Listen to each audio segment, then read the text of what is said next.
Peggy 18.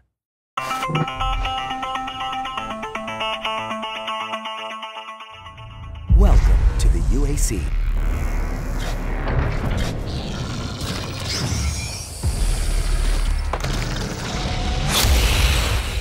When you make a game like Doom, you spend so much time playing it, and I know a lot of fans have spent a lot of time playing it, and to be able to step into the world is like the most exciting part of VR. We wanted to put the player here and really build an experience that you know, takes advantage of the key aspects of virtual reality.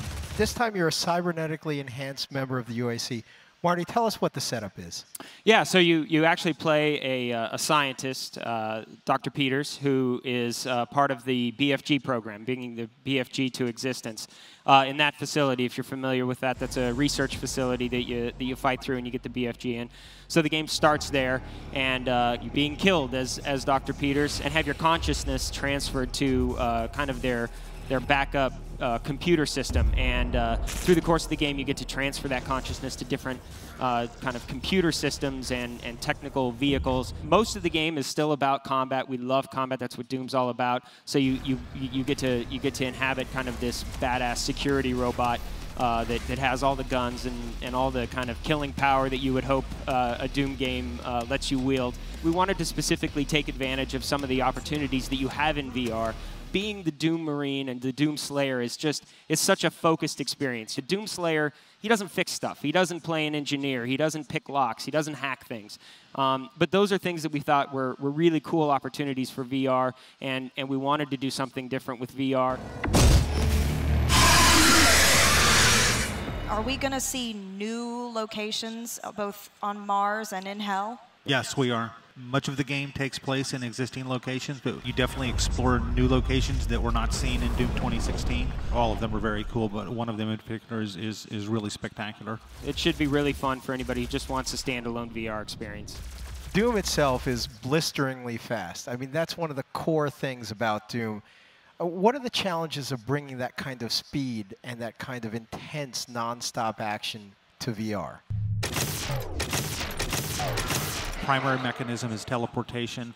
We also have what we're calling a dash, which is basically cardinal movement on the pad. But if you've watched the trailer for Doom VFR or you've played it in the demo booth, you see that the action is really fast because the teleportation isn't like a blink. It's, you know, we rush you through the world, and we play into that for the glory kills from Doom 2016. If you get a demon in stagger mode, you can actually snap your teleportation to him, and you rush forward and telefragging. You know, a lot of good glorious jibs and blood. So it's every bit as fast. It's just different types of movement, but we're really architecting the gameplay to take advantage of that. Yeah, anybody who's played Doom knows that you got to get behind a pinky and shoot him in the butt to kill him. And doing that in VR is great because you can actually teleport right behind him or dash around the back of him and shoot him, same with the shield guys that hold up the shield. So you just get a different tactic, but it's still just as fast-paced. What are some of the challenges that you're now facing in bringing games in general to VR? The number one problem I think people face is frame rate, because you need 90 hertz to really make a smooth experience. You know, luckily for us, id Tech is really well suited for that.